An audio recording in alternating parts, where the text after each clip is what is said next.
this is Sherith from ProjectorSewing.com. Thank you for joining me in this video on Affinity Designer iPad for pattern alterations and sewing. Let's go ahead and get started taking a tour of the interface. This is our home screen. This is where you will open patterns where it says open, or I'm going to create a new document today. I'm choosing my document units to be inches, and you could choose any of the height. Often you're going to be opening up a pattern, but if you do create a new file, that is how you can do that. Let's go ahead and look over the user interface here. Starting with the left-hand side, we're going to see all of the tools. These are the default tools. You can arrange what tools are here in your default settings and change that. Up at the top is what we call the context toolbar, and here on the right hand side is called our studios. So starting over here at the top, you're usually going to stay in what's called the designer persona. That is where you edit the vector graphics. So I usually only stay in there. The other personas you can click on are Pixel and Export Persona, which I rarely use when I'm using sewing patterns because we are not working with brushes and raster effects and those things. We're only working with the vectors. The next is your menu, and if you do not have your document in the correct units of measurement, you can go to Resize and your canvas, and you can choose your units of measurement before you get started working, in case you forgot to do that. I use inches, so I'm going to go ahead and stay right there with inches. When you have that document units that you like, just push the check mark to apply. All right, the three dots on here, you can see it has duplicate. When you have something selected is where you can duplicate, cut, copy, paste, any of those things there. You can also arrange things. Okay, going across the context toolbar, all the tools here and the operations that you have in the center are going to change in the context toolbar according to what tool you have selected. So you can see as I select a different tool, the center options change on the context toolbar. So let's jump all the way over where we have our magnifying glass. And these are our zoom options. I rarely use these zoom options because I'm going to tell you about the Navigator Studio is where we're going to go for our zoom options. But if you click the drop down right here at the bottom, you can zoom to fit, zoom to selection, or any of these things if you need to zoom in really quickly to see something a little bit closer. I would never use this if I am projecting a pattern. I would not use this to navigate on our board. The next, it looks like a little window wiper, and this is the preview mode, okay? If I click it, it's going to get rid of this distractions and leave it with your blank page with whatever drawing. So let's go ahead, let's put a drawing on the board here so we have something on there. And let's do a star, sure. Let's do a star. There's our star. Okay, I'm gonna get rid of the square. So if I turn on preview, you can see it just gets rid of the rulers, it gets rid of the guides and distractions there. If your home screen doesn't look like mine with the rulers and the guides, this is the drop down right next to the preview is where you're gonna change that, okay? You can select preview mode from here. Don't worry about the bleed or the margins. Guides, those allow you to pull down the blue guidelines, which I use all the time in pattern alterations. So make sure you have that selected. The grid, I also like to use the grid to line up patterns, and the straight lines of the patterns help me to know if they're lined up at 90 degrees or horizontally or however you may need them lined up. I do leave that on. I leave the column guides on. I don't worry about anything next. Rulers, I love to have those rulers up, so make sure you select those rulers. And then don't worry about clip to canvas and guide settings. You can use this. This is a newer feature that was just released. But if you click on guide settings, then you can change where the guidelines are. So when I'm on the Move tool, I can bring down, you can see those blue lines, those are guides. You can have horizontal and you can have vertical guides. If you go ahead and go over to the guide settings, you can pull it up and select a guide. Then you can change the position. So you can see, maybe I wanted this guide to be right on 30 inches. And when I pull up the guide settings, I realize it's not quite on 30 inches. So I can click on that and I can type in, I want it to be right at 30. And now it has it there right at 30. Okay, so that's just a quick overview of those guides. The next is a magnet, which is snapping. And you can turn it on or off just by toggling on that. Okay, and what snapping does is when you have an object and it's close to either the grid or to guidelines that you have or another object on the page, it will snap to it. So let's go ahead and let's pull up another shape here. And we're going to move it, and you're going to start seeing those red and those green lines coming up. And that's where it's wanting to snap to. It's wanting to line things up for you. Okay, sometimes it's very helpful when you are moving pattern pieces to turn on snapping. But if it's not snapping to the spot that you would like, remember you can just turn that off. If it's not helpful, don't use it. You can also look at the other snapping options, which you can enable snapping it to your grid, only snapping to visible layers. There's lots of choices in here, so go ahead and try it out, see what you like, and know this is where you can come to change that. All right, the very top right-hand corner is a really cool button that's going to allow you to go full screen. If you tap it, it's going to hide all your toolbars and all your studios, and you have full screen. This is really great when you are projecting directly from your iPad.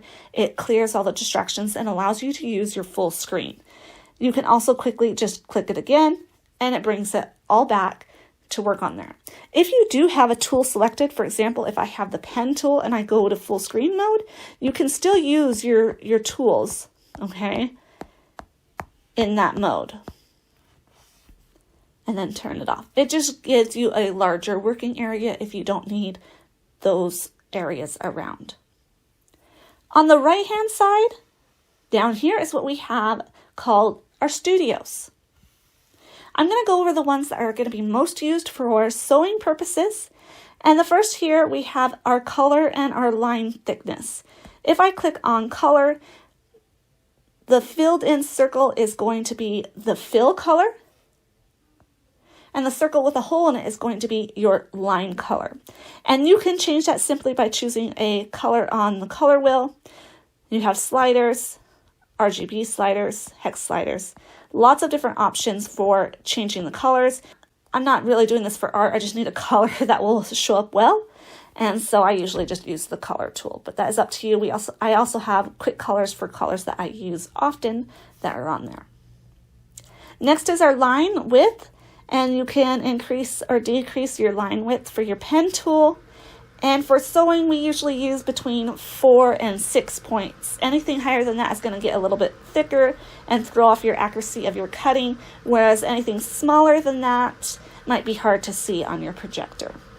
And in some of the other tutorials that I have, you will see me talking about a few other things on here. All right, the next studio I want to talk about is the layers panel. It looks like a stack of papers. When you click on it, you will see all the layers available in the pattern that you have open. In this particular document, I don't have any layers yet, so that's why we don't see any. But that is our layers panel. And then we're going to come down towards the bottom. The next important studio is the transform studio. This is how you're going to, well, you can flip, you can rotate in here. This is where I use to transform boxes or increase length and change the position in our X or our Y, and we can edit those by just tapping on them. And also you can do rotations as well and anything on there. So the transform box is very useful when you are making pattern alterations. Then come on down to the Navigator. This is especially important when you are using an iPad because this is how I use to navigate my pattern so I'm not changing the scale or the zoom of it once I've calibrated it for sewing. To calibrate for sewing, make sure you check my video that is linked above, and it will talk to you about getting your iPad set up in Affinity Designer and calibrating using Zoom by typing in Zoom to calibrate your projector for sewing. You'll notice this gray box, and let's go ahead and zoom out so that box is a little bit smaller. Okay, that is how you should navigate your pattern once you've calibrated for sewing. Do not use your fingers to navigate around because you may accidentally change your zoom percentage. So really the best way to navigate to the pattern piece that you need to cut is to use the gray Navigator box. Get it right over the pattern area that you need to cut, then close it and go to full screen so that you're able to cut. All right, I wanted to go over a few more things in the Navigator panel. I've already talked about how we use this gray box to navigate around the pattern. It's a lot better than using your two fingers because you might accidentally zoom. Another thing I want you to note is in the bottom right hand corner of the Navigator panel, it says it's 32%, but if you look at my zoom, it says 32.2%. You can go to the 10th of a decimal, but it only displays the whole number. So just know it is at the correct zoom on here. Also, if you need to rotate your pattern piece for projecting, don't do it using your fingers. Use the Navigator panel, just click the unlock and click on the rotation, and you should be able to click on it. There, it was not coming up for me. There. It should be able to click on it, and you can type in 90 degrees and it's going to rotate it all the way 90 degrees, and then you can use your Navigator panel again to center your view over your pattern piece and go to full screen mode. If you want to reset your rotation, then just come back and type in 0. It can reset your rotation. You can also log it so it's not going to rotate. This main view mode down here, you're most likely going to be always using the vector. We're not using pixels or retina pixels or the outline view, X-ray view, hairline. You want the vector view is what we're going to do. Also on the split view mode, make sure you're selecting none. Otherwise, it's going to have half your screen doing one view such as outline and one doing pixels or vector, and it will make your pattern look a little bit funny when you're trying to project it.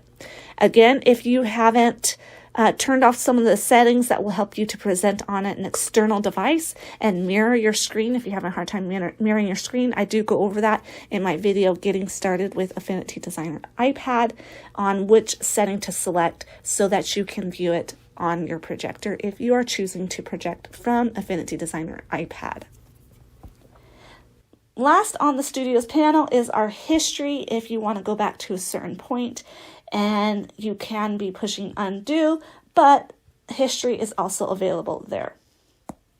Okay, next we do have a little question mark. This shows you quickly what everything is called, and if you have any questions on here, that is really a useful tool with the question mark.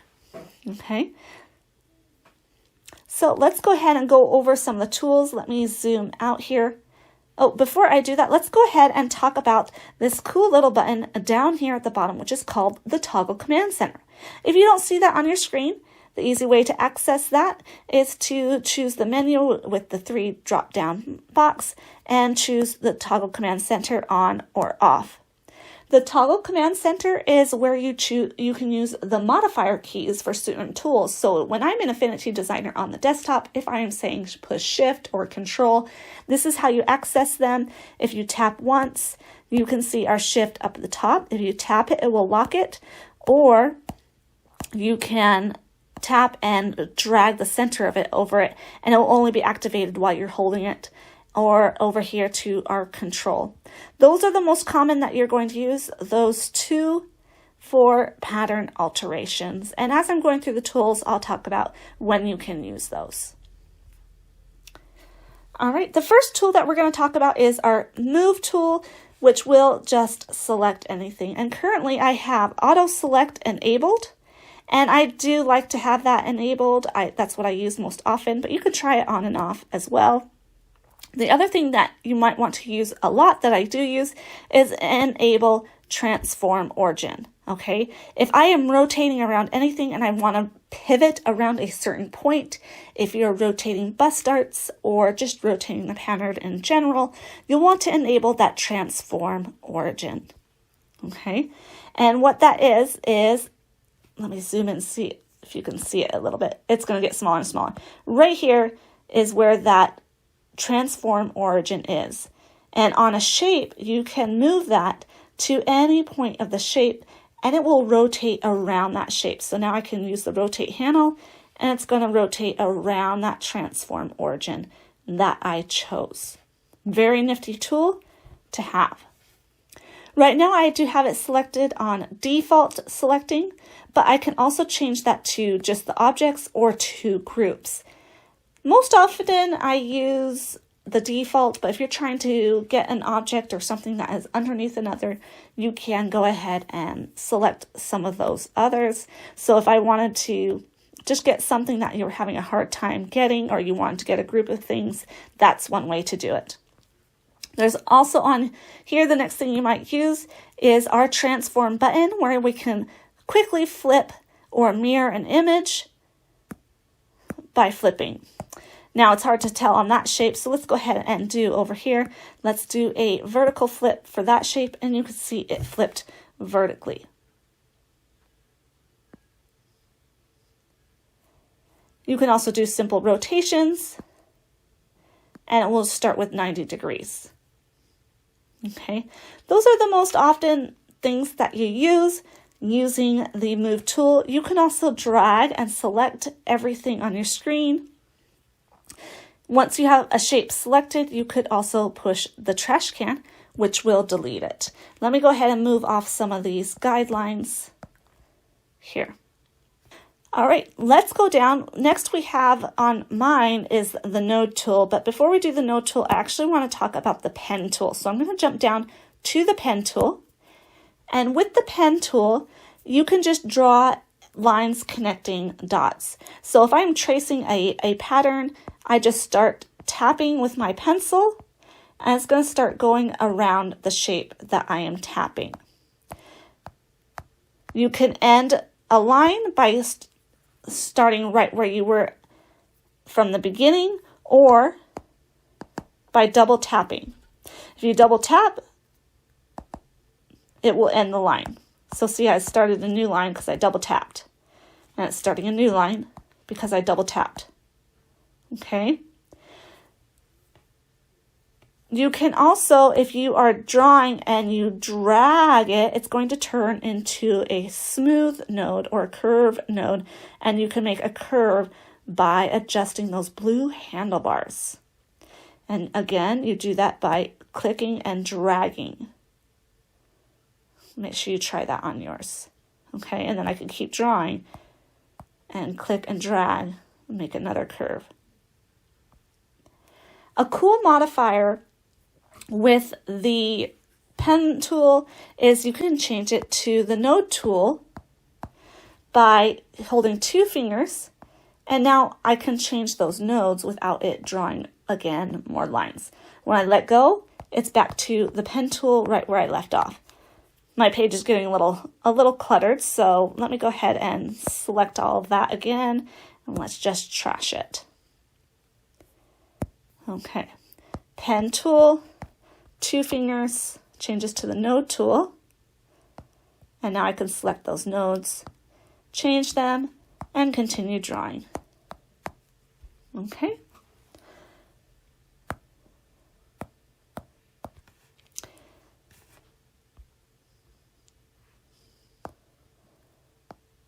Now, if you want to draw a straight line, let's do two fingers. It's going to undo. Two fingers, undo. So two fingers, I'm going to undo. And if we come and I want to draw a straight line, I'm going to hold the shift.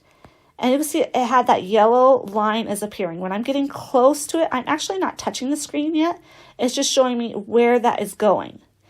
And if I want to be in a straight line, with it, it's showing me where it is in a straight line. And this does it at certain increments on there. Now, if we're holding the control, it's going to allow you to do a straight line in almost any direction. I'm holding down the control and the toggle command and just drawing with my pencil when I get in the spot that I want. Maybe I wanted to close it and I can let go. Okay, so again, that is holding the control down. It's allowing me to drag that pen tool where I want it. You can still tap, and then I can drag it and hold a straight line in any direction. It's going to do a straight line for me. If you let go of that, now I can make it a curve. I couldn't do that while I was using the control modifier. Okay, so let's jump over to the node tool now. And the node is going to allow you to change the nodes, so you can move the nodes around. Another thing you can do is convert any node. Up at the top context toolbar, we can change them. You can change it a sharp node, which is a box. You can change it to a smooth node or a smart node where it decides which one is the best. Okay? You also have options to split lines, to break lines, to close lines, and to smooth lines. There's a join as well. So when I use pattern modifications, you can see that. And these are all done with the node tool. If you want to select multiple nodes, you can go ahead and drag and select multiple nodes when you have the node tool selected. Push the X if you want to deselect those. You can also use your toggle command and hold Shift and select specific nodes that you want. Okay, you see I selected them all except for the one in the center there. If you want to deselect, just push the X and it will deselect. Okay, I think that's good for a general overview of the node tool. The next tool is the contour tool. The contour tool is a tool that I use for adding seam allowance on here, and I do have a tutorial on that. I'm not going to go over it today, but it's generally only used when we're adding or taking away seam allowance. The pen tool I went over. Pencil tool I don't use for sewing, just the pen tool.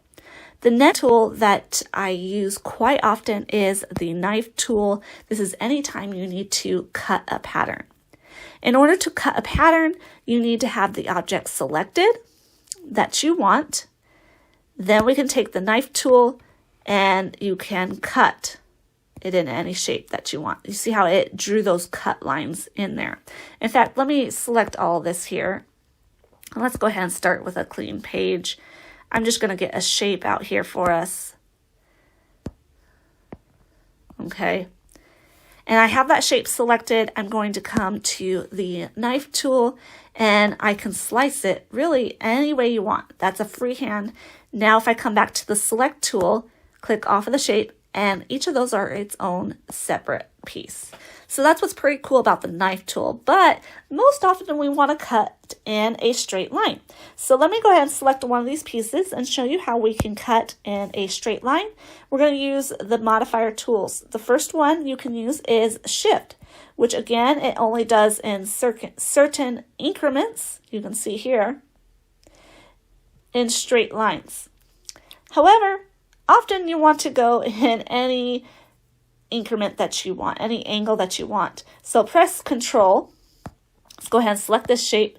And now I can draw a straight line and say I wanted to go directly through a node or a specific point. You would go not just to it, go beyond the point. So again, when you're cutting, start outside the shape and then go through the point that you want to cut on. And now those are separate.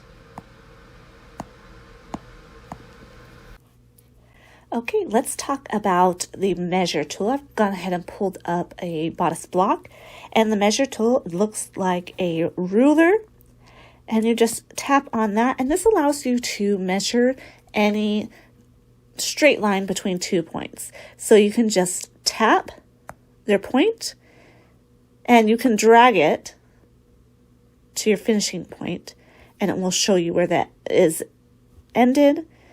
If you want to change the point, you can just click it again and change the point, or drag the other point, and it will give you a measurement. And you can zoom in to make sure it's as accurate as you want with a point to a point. Okay, so we have 2.067 inches on that one.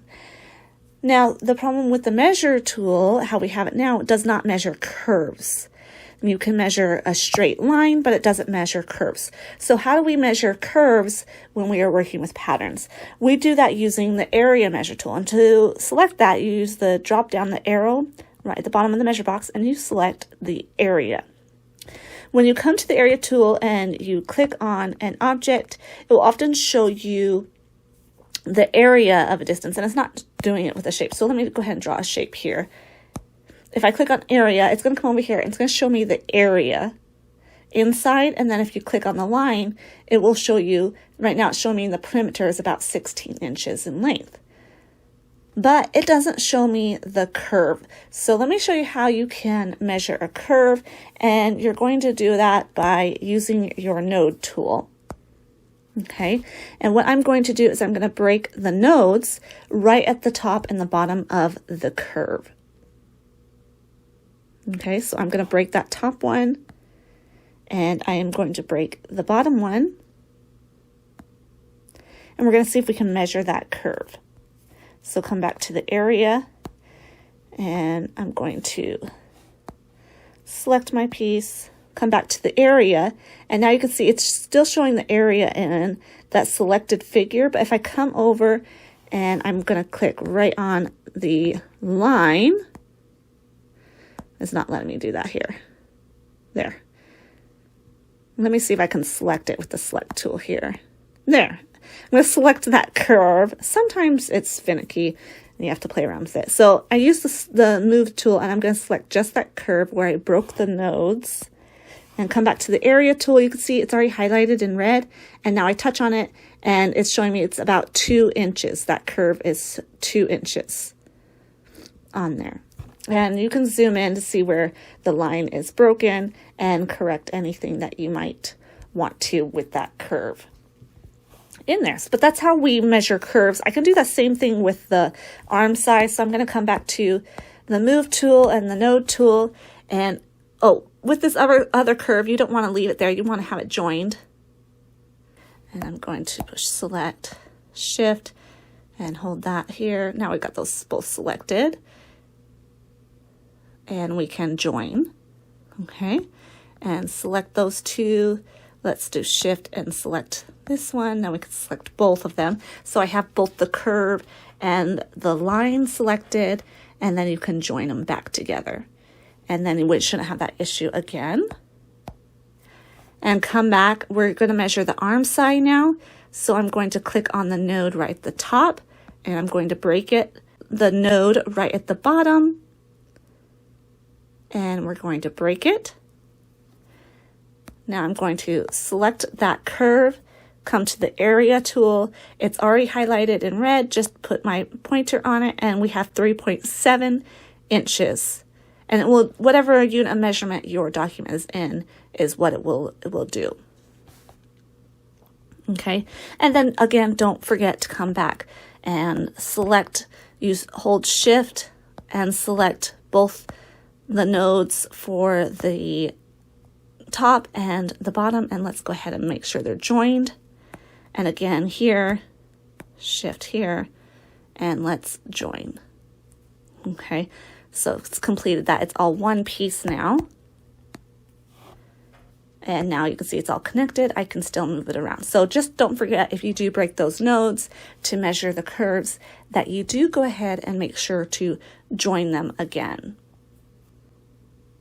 Okay, another cool feature of the measure tool, you can see if I do have it highlighted right now, I have the inside highlighted, and the blue is the area and the red is the outline, and it does show it up on the screen too if you're not able to read it right when you're hovering over it. If you look at your context toolbar, it does have it up at the top.